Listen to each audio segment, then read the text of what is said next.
Good morning, good morning. Good morning mga idol. Yan. For today's videos is para po doon sa mga EPS aspirant natin dyan sa Pinas. Na sa ngayon ay ang inaantay na lang ang mga data, no? Magkakadata yung EPS account nila. Ang papayo ko lang mga idol is hanggat maaari iwasan po muna natin yung mga pupunta sa mga galaan, no? Iwasan po natin yung pupunta tayo sa mga galaan kung saan may mga party yung maraming tao, yung gala dito, gala doon. Kasi po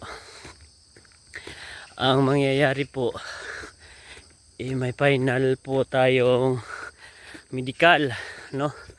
So may final pong medical na mangyayari doon sa Maynila kung saan doon na lahat, isasala na lahat yon bago po mag-process ng yung mga dokumento sa DMW.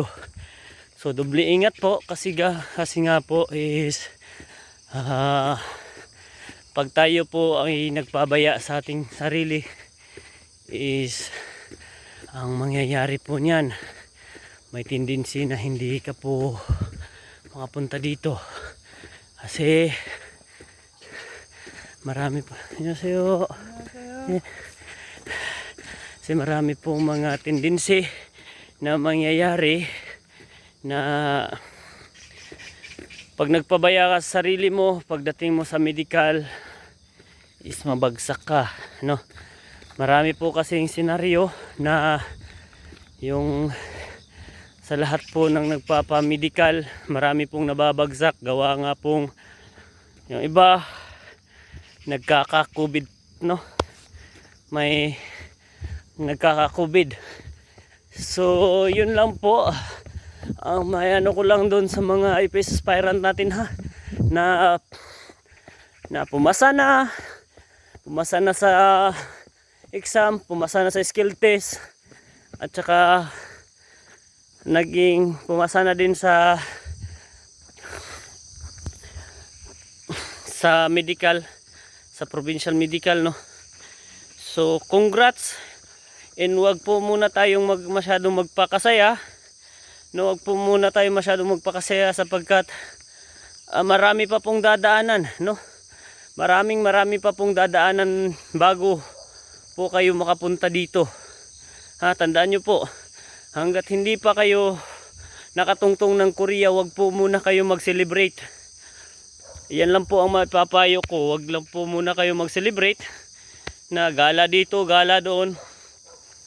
Kasi po, marami pa pong mga pagsubok ang darating sa inyo, no? Marami pa po. Yun lang po ang mano ko. Wag munang masyadong gala kung saan na maraming tao kasi baka mamaya masabit kayo. Baka mamaya sumabit kayo dun sa medical, no, sa Maynila. Tapos yun